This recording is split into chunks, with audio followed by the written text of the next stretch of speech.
In the spring of 1849, on the windswept plateau of South Pass, Wyoming, a woman named Mary Ann Bridger stood beside a hastily dug grave, watching as strangers covered her husband's body with stones and alkali dust.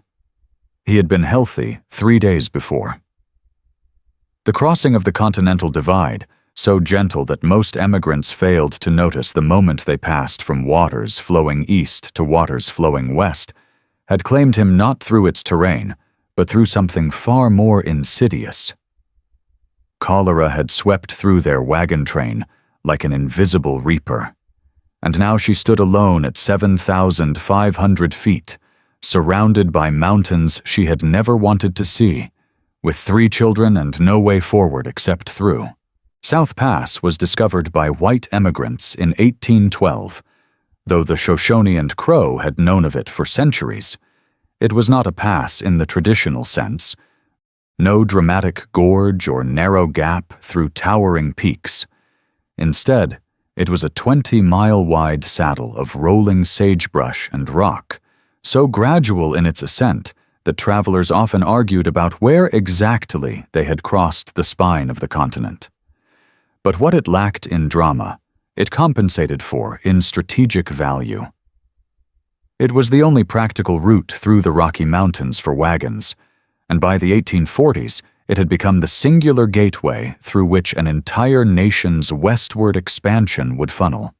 The first major wagon trains began crossing South Pass in 1841.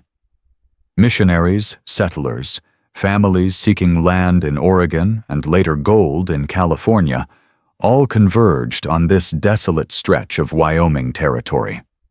The trail that approached the pass from the east followed the Sweetwater River, a meandering watercourse that provided the only reliable source of water in a landscape otherwise dominated by dry winds and unforgiving sun. By the time emigrants reached South Pass, they had already traveled over 1,000 miles from jumping-off points like Independence, Missouri. They were exhausted, their oxen were failing, and their supplies were running dangerously low. The crossing itself took less than a day under good conditions, but conditions were rarely good. Summer storms rolled across the plateau without warning, bringing hail and lightning that scattered livestock and tore canvas wagon covers to ribbons. Winter snows could arrive as early as September, trapping late-season travelers in drifts that reached the wagon beds. And always, there was the wind. It blew constantly, a dry, abrasive force that cracked lips, irritated eyes, and carried the sound of nothing but emptiness for miles in every direction.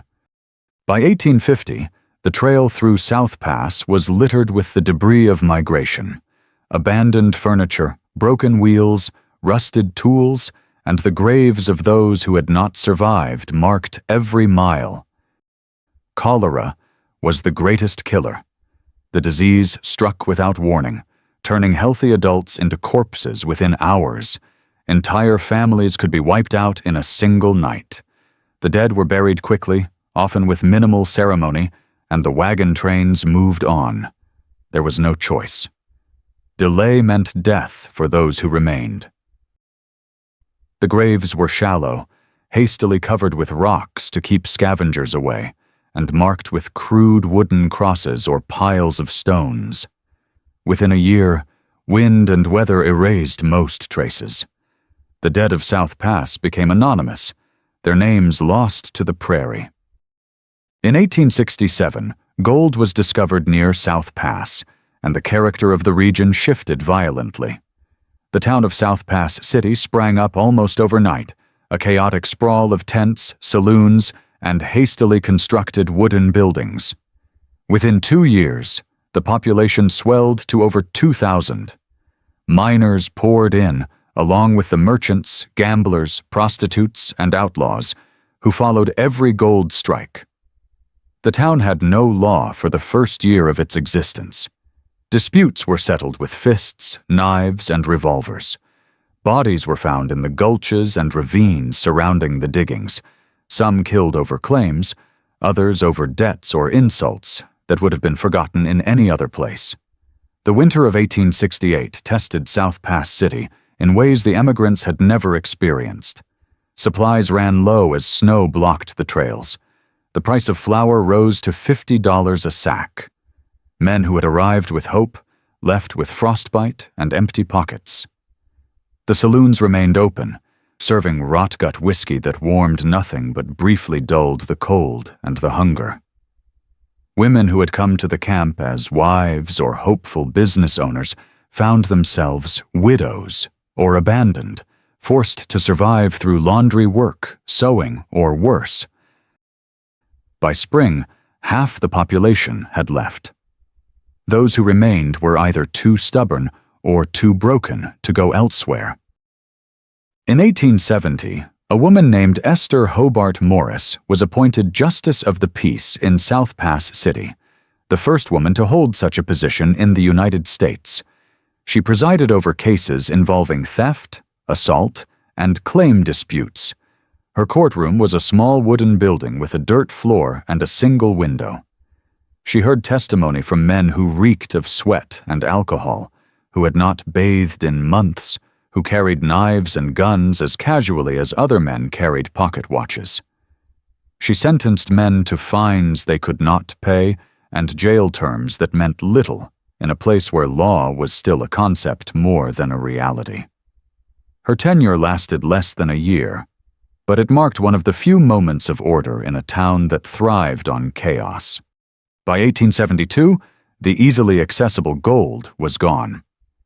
The population of South Pass City collapsed. Buildings were abandoned, businesses closed. The town that had seemed so vital, so necessary, was left to the wind. A few stubborn residents remained, clinging to dreams of another strike, or simply having nowhere else to go. The saloons emptied. The red light district went dark. The sounds of hammers and saws and shouting men faded, replaced by the same wind that had blown across the pass for millennia, indifferent to human ambition. South Pass never recovered.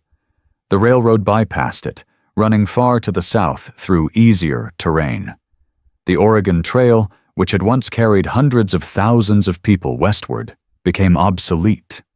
The graves remained. The scattered debris of migration, rusted and half-buried, remained. The buildings of South Pass City slowly collapsed under the weight of snow and time. What had once been a gateway became a graveyard, a place where the ambitions of a nation had passed through and left behind only silence. The wind still blows across South Pass. It moves through the empty doorways of abandoned structures. It shifts the stones that mark forgotten graves. It carries the sound of nothing, just as it always has. The people who crossed this place, who died here, who built and abandoned a town in less than 5 years, are gone. The pass remains. It does not remember them. It simply exists, as it did before they came, as it will long after the last traces of their passage have disappeared into the earth.